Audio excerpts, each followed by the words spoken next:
कृष्णम वंदे जगत गुरुम। जय श्री कृष्ण। राधे राधे मित्रों, आप परम सौभाग्यशाली हैं। आपने इस चैनल को कुछ देखने के लिए, रत्न बटोरने के लिए खोला है, जो कि जीवन यात्रा के अनमोल रत्न है। आज आपके सामने इसी श्रृंखला में हम लेकर आए हैं राधेश्याम रामायण का वह भाग जिसमें भरत दशरथ जी की मृत्यु होने के बाद किस प्रकार अपनी भावनाएं माता कौशल्या के सामने व्यक्त करते हैं। बहुत ही मार्मिक प्रसंग आपके सामने लेकर आए हैं, लेकिन इसे आप तभी सुन पाएंगे, तभी पसंद कर पाएंगे जब आपका भगवान नाम में प्रेम होगा, और यह तभी संभव है जब ईश्वर की कृपा आप पर होगी। क्योंकि इसमें दो राय नहीं है, ये तभी मिल पाती है जब आपका प्रारब्ध आपके सहयोग में आ रहा होगा, अन्यथा आप चैनल को देखते ही बंद कर भी सकते हैं। तो आइए शुरुआत करते हैं। जो लोग चैनल पर पहली बार हैं, आवश्यक रूप से सब्सक्राइब करने का प्रयास करें। कौशल्या ने उस समय बार बार कर प्यार वचन इस तरह भरत से कहे समय अनुसार। हे मेरे हृदय प्राण मेरे, क्यों आत्मघात पर तत्पर है। हम सब दुखियों का जीवन अब तेरे जीवन पर निर्भर है। आसरा राम तन का है तो जीवन का भरत सहारा है। यदि वह नैनों का तारा है तो तू प्राणों से प्यारा है। अब रही बात के कई की, वे भी तो दुख उठाती है। होनी जब सिर पर आती है, मती सी भांति कट जाती है। घटना तो घटी बहन द्वारा, वह केवल एक बहाना था। वास्तव में मृत्यु नृपति की थी, रघुनंदन को वन जाना था। कितना समयोचित मधुर था वह सदुपदेश, फिर भी व्याकुल भरत का हरा न उसने क्लेश। बोले इसमें एक है मर जाने की बात, होगा बादल के बिना बिजली का उत्पात। समझेगा जगत भरत ने ही यह सारा नाट्य रचाया था। उसने ही राज्य प्राप्ति के हित केकई को भड़काया था। भाया हो कभी स्वप्न में भी माता यह कपटाचार। मुझे तो जितने दंड विश्व में हैं, सब सहन मुझे स्वीकार। मुझे गौवध गुरुवध या ब्राह्मण वध इन सबका मुझ पर पातक हो। यदि इसमें मेरा सम्मत हो, यदि इसका मुझे भान तक हो। सतपथ का बाधक बनने में, गुरुजन की निंदा करने में होता है जितना घोर पाप पर धन पर दारा हरने में। दीनों का गला काटने में, रिश्वत का द्रव्य उड़ाने में जितना पातक है मित्रों से विश्वासघात कर जाने में। विधवाओं और अनाथों का धन हरने में दुर्गति है। मैं उन सब का अधिकारी हूँ जो इसमें मेरी सम्मति है। जो विषरस भरे कनक घट हैं, कहते कुछ हैं करनी कुछ है, उनका फल मुझे मिले इसमें यदि मेरी चालाकी कुछ है। जो ब्रह्मवंश का द्रोही हो, निज धर्म न जिसको प्यारा हो, उसकी गति पाऊँ मैं माता यदि मेरा तनिक इशारा हो। जो नाम चाहने के कारण नेता जग का कहलाया हो, उसका सब पाप मुझे हो यदि मैंने षड्यंत्र रचाया हो। जो दशा धर्म कर्तव्य रहित हरि भक्तिहीन नास्तिक की हो वही अवस्था मेरी भी यदि इसमें मेरा मत भी हो। यह कहकर विह्वल हुए और गिरे तत्काल कौशल्या की गोद में केकई का लाल। कौशल्या ने तब कहा उठो मेरे प्राण, सच्चाई को चाहिए और न अधिक प्रमाण। तुम सच्चे हो मैं कहती हूँ, तुम सच्चे हो साक्षी हूँ मैं। कैसे समाज अपयश देगा, हे पुत्र मध्यवर्ती हूँ मैं। जो खरा है सब सभी समय चाहिए, जो कर ले जांच कहीं। बाला है बोल सभ्यता का, है नहीं सांस का आँच कहीं। इतना कहकर हृदय से लगा लिया फिर लाल, गुरु वशिष्ठ मंत्री सहित आ पहुँचे तत्काल। आते ही गुरु ने कहा छोड़ो और विचार, पहले कर दो पिता का पुत्र दाह संस्कार। पिता शब्द यह जिस समय पड़ा भरत के कान, पृथ्वी पर लौटे तुरंत रहा न तन का ध्यान। तो वशिष्ठ जी ने कहा तजो व्यर्थ संताप, ज्ञानी होकर किस लिए करते शोक विलाप। सोचो उसको जो मरता है इस जग की माया तृष्णा पर, वह जीता है जो मरता है सच्चाई और प्रतिज्ञा पर। वह जीवित मृतक समान सदा जो अपने लिए जी रहा हो, उसका मरना जीना है जो औरों के लिए मर गया हो। सोचो उसका जो पापी हो, व्यभिचारी लंपट कामी हो, सोचो उसको जो हरि को तज पाखंडों का अनुगामी हो। सोचो उसको जो औरों की उन्नति निहार कर जलता हो, सोचो उसको जो सच्चावन भोले समाज को छलता हो। सोचो उसको विद्या पाकर मिथ्याभिमान रखता है जो, सोचो उसको धनपति होकर निर्धन को सता रहा है जो। सोचो उसको यश के कारण बन रहा अनुष्ठानी जो है, सोचो उसको हो कीर्ति अमर इसलिए बना दानी जो है। सोचो उसको नीचा नीचा जो भेद लगाता अपनों में, सोचो उसको जो पड़ता है मत मतांतरों के झगड़े में। उस ब्राह्मण को सोचो वह का जो अपने ब्रह्म कर्म से हो, है सोचनीय वह क्षत्रिय जो वंचित निज क्षात्र धर्म से हो। सोचो उस अधम वैश्य को जो व्यापारिक धर्म खो चुका हो, ब्याजों पर ब्याज सदा लेकर दीनों का गला घोंटता हो। वह शूद्र सोचने योग्य सदा जो है सेवा की शक्ति रहित, नई सब में वह अति सोचनीय जो अज्ञानी हरि भक्ति रहित। दशरथ थे सच्चे कर्म वीर वे नहीं सोचते योग्य कभी, जीना मरना तो माया है ज्ञान न तजने योग्य कभी। इस प्रकार ब्रह्म ऋषि का सुना सच्चा संत उपदेश, ज्ञानवान थे ही भरत समझे गए उद्देश्य। उठा बड़ा ही धूम से नृप का मृतक विमान, राम राम की टेर से गूंजा वध मसान। वैराग्य पूर्ण शिक्षादायक वह एक दृश्य सरयू पर था, राजा की लाश चिता पर थी और धुआं चिता के ऊपर था।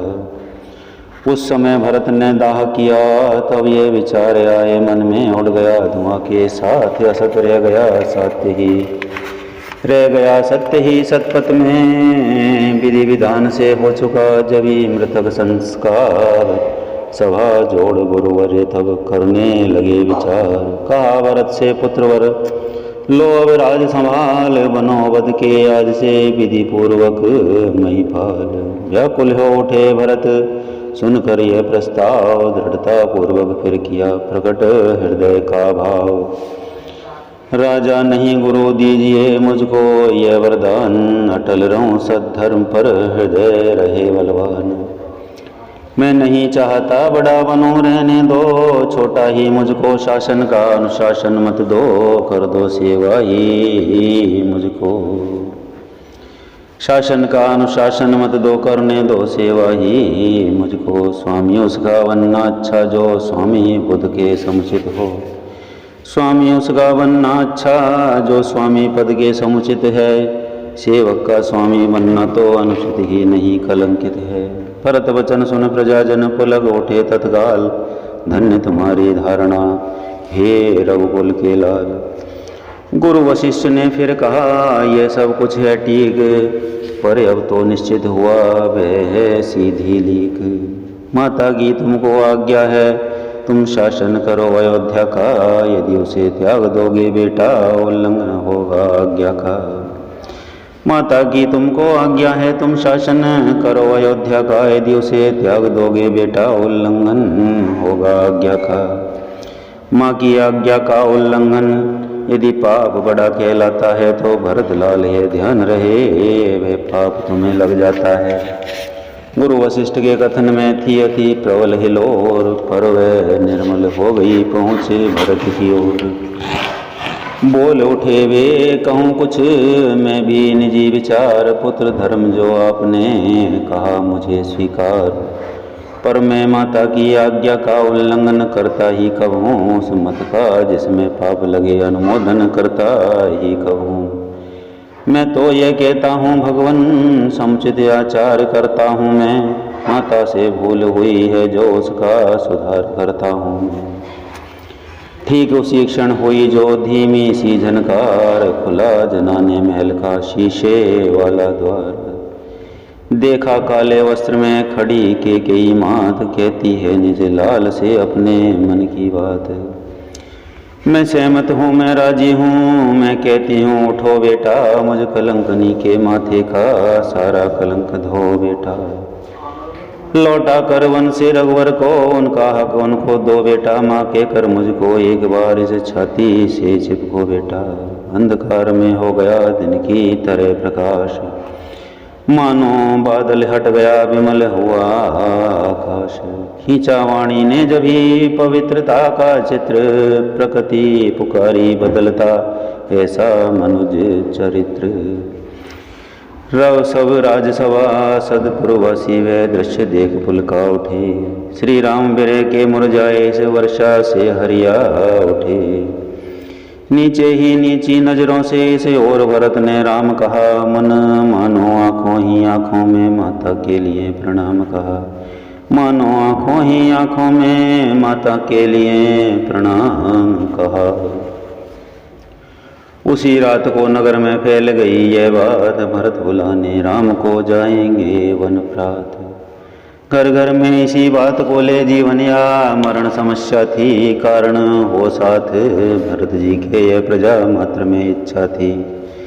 जब हुई अवस्था ऐसी तो संदेश भरत का पहुँचा, ये जो चलना चाहे साथ चले, हैं सब लोगों को आज्ञा यह। ऐसी उदार आज्ञा सुनकर जनता को हर्ष अपार हुआ, उस महातीर्थ की यात्रा को यात्री मंडल तैयार हुआ। कुछ गिने चुने बूढ़े रक्षक रक्षा को छोड़ अयोध्या में गुरु प्रजा अनुज परिवार सहित चल दिए भरत इस यात्रा में। मानव ही देवता तक, मानव ही नहीं देवता तक वह दृश्य निहार ल जाते हैं। है सात पाल की अश्व बहुत पर भरत पया दे जाते हैं, है सात पाल की अश्व बहुत पर भरत पया दे जाते हैं।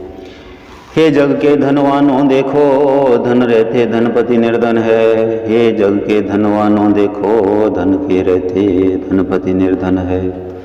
ये राजयति की छवि है, ये शाही फकीर का दर्शन है रे। ये राजयति की छवि है, ये शाही फकीर का दर्शन है।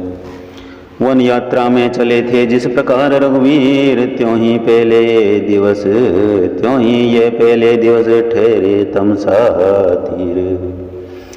आगे फिर चलकर किया उसी जगह विश्राम, श्रृंगवीरपुर में जहाँ ठहरे थे श्री राम। वो निषाद ने उधर जब सुने भरत के ठाठ, कुमति जान रण के लिए रोकी इनकी बाट। पर जब उसने भरत का हृदय लिया पहचान, क्षमा मांगी साथी बना छोड़ युद्ध का ध्यान। क्षमा मांगी साथी बना छोड़ युद्ध का ध्यान। जिस पेड़ तले प्रभु सोए थे वह भरत लाल ने देखा जब, पत्तों की और कुशाओं की शैया का दृश्य विलोका जब। सीता की साड़ी के तारे पृथ्वी पर देखे भाले जब, एक कनक बिंदु जो पीले थे रजत में से ढूंढ निकले जब। तब दशा हुई जैसी मन की वह नहीं कथन में आती है चिन्ह सांत्वना के फिर भी व्याकुलता बढ़ती जाती है। पवन की भूमि धन्य तुमको तो प्रभु की आश्रय दाता है। हे छाया उनकी छाया से तेरा निशी भर का नाता है। हो छाया उनकी छाया से तेरा निशी भर का नाता है। पत्तों कर्तव्य वीर तुम हो जो रहे नाथ की सेवा में। पत्तों कर्तव्य वीर तुम हो जो रहे नाथ की सेवा में। संकोच से संकेत हुआ तो वृक्ष छोड़, संकेत हुआ तो वृक्ष छोड़ बिछ गए भूमि पर सेवा में। आराम दिया उन अंगों को जो बात में दुख से दुख गए। फिर जब वियोग हुआ उनको 2 दिन न जिए तुम सूख गए। वन बनोगे वन और वनों के वासी गण तुम ही सराहने योग्य सदा। वन और वनों के वासी गण तुम ही सराहने योग्य सदा। पर भरत अभागा भरत अभागी अवध त्यागने योग्य सदा। थे विचार यह हृदय में नैनों में था नीर। देख विकलता भरत की बोले गुरु गंभीर। थे विचार यह हृदय में नैनों में था नीर। देख विकल जूता भरत की, बोले गुरु गंभीर। बेटा कुलाओ मत इतने, साथी अन्यथा दुखी होंगे। बेटा बुलाओ मत इतने, साथी अन्यथा दुखी होंगे। वह समय निकट है राघव को, पाकर ये नैन सुखी होंगे। सुख दुख जगत में जीवों को खुश करते और रुलाते हैं। आकाश पे बादल आते हैं, आकर विलीन हो जाते हैं। गुरु इस भांति अधीर को धीर बंधाए जाएं, महारात्रि में ज्ञान का दीप दिखाते जाएं। आगे चल मल्लाह से सुने सब समाचार, वही साथियों के सहित उतरे गंगा पार। आगे चल मल्लाह से सुने सब समाचार, वहीं साथियों के सहित उतरे गंगा पार। जिन वनों और जिन ग्रामों में से, जिन वनों और जिन ग्रामों से, जिन राहों से प्रभु निकले थे, उस थल की धूल पवित्र समझ सिर झुका भरत जी चलते थे। रास्ते के नर नारी कहते, जो राजा होकर त्यागी है। रास्ते के नर नारी कहते, जो राजा होकर त्यागी है। ऐसे राजर्षि निहारे आज, निश्चय ही हम बड़वागी हैं। दुखदाई माँ के घर, दुखदाई माँ के घर बेटा सुखदाई हो तो ऐसा हो। भाई ये सच्चा भाई है, यदि भाई हो तो ऐसा हो। भाई का धर्म बताने को है साक्षात अवतार भरत। भाई का धर्म बताने को है साक्षात अवतार भरत। सिखलाते भाई भाई का, भाई भाई का प्यार भरत। पहुँचा दल यात्रियों का तीर्थराज जब प्रात, भरद्वाज जी से हुआ आगे का पथ ज्ञात। इस भांति शीघ्र चलते चलते पहुँचे जब वाल्मीकि जी के, तब सुना उदय हो रे भाग्य उस चित्रकूट की धरती के। अब भरत बावलों के समान बोले, क्या त्रिकूट चित्रकूट में है। अब भरत बावलों के समान बोले, क्या चित्रकूट में है। वे जीवन दाता जय दाता सुख दाता चित्रकूट में है किधर वहाँ, है किधर कहाँ वह चित्रकूट, जिस जगह जानकी जीवन है। हे निर्बल प्राणों के प्राणी, सत्वर चल जहाँ प्राण धन है। दाता जिस कुटिया में रहता, भिक्षुक का है भंडार वहीं। दाता जिस कुटिया में रहता, भिक्षुक का है भंडार वहीं। है स्वर्ग वहीं, वैकुंठ वहीं, कैलाश वहीं, हरिद्वार वहीं। उधर लखन सीता सहित रघुकुल कौशल, रविकुल कौशल चंद्र। उधर लखन सीता सहित रविकुल कौशल चंद्र, चित्रकूट की कुटी में बैठे हैं सानंद। प्रेममयी ने प्रेम पर प्रश्न किया था, आज उत्तर में कह रहे थे श्री रघुवीर रघुराज। प्रियतमे प्रेम है बड़ी चीज जग का, इस पर ही जीवन है। प्रियतमे प्रेम है बड़ी चीज जग का, इस जीवन पर ही जीवन है। लाता है प्राण, लाता है प्राणी साथ ही से, यह उसका जन्म सिद्ध धन है। लाता है प्राणी साथ ही से, यह उसका जन्म सिद्ध धन है। ईश्वर के बाद महान वस्तु यदि कोई समझी जाती है, तो निसंदेह प्रेम ही की गिनती गिनने में आती है।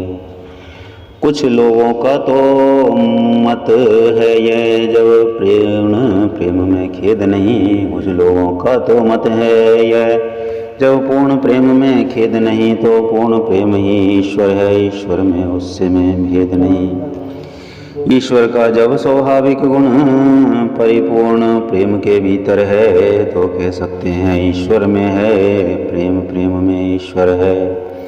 ईश्वर का जब स्वाभाविक गुण परिपूर्ण प्रेम के भीतर है, तो कह सकते हैं ईश्वर में है प्रेम, प्रेम में ईश्वर है। निज स्वरूप है प्रेम का निर्मल आत्मिक प्रेम, दूर नहीं है यहाँ से वह परमात्मिक प्रेम। निज स्वरूप है प्रेम का निर्मल आत्मिक प्रेम, दूर नहीं है यहाँ से वह परमात्मिक प्रेम। मंगल भवन अमंगल हारी, द्रवहु सुदशरथ अजीर बिहारी। दीन दयाल विरद संभारी, हरो नाथ मम संकट भारी। देव पितर तुम सब ही गोसाई, राख्यो पलक नयन की नाई। कवन सो काज कठिन जग माही, जो नहीं हो ये तात तुम पाही। मित्रों, साथियों, दोस्तों, माताओं, बहनों, बुजुर्गों, यहाँ पहुंचकर सुन रहा हर इंसान परमपिता की असीम अनुकंपा का पात्र है, तभी तक वह यहाँ पहुंचकर सुन सका, अन्यथा वह शुरू में भी बंद कर सकता था, बीच में भी छोड़ सकता था। ईश्वर प्रेम बिना ईश्वर की कृपा के, बिना ईश्वर की अनुकंपा के, उसके आशीर्वाद के बिना नहीं मिल सकता। तुलसीदास जी ने बहुत ही सुंदर कहा है कि धन और माया, पत्नी, ये तो पापी के भी हो सकते हैं, लेकिन संत समागम और हरि कथा बिना हरि की कृपा के कभी भी नहीं मिल सकते। मित्रों, ये बातें आपको अच्छी लगी होंगी। निश्चित रूप से अगले वीडियो में बहुत जल्दी आप लोगों से मिलेंगे। नमस्कार, धन्यवाद।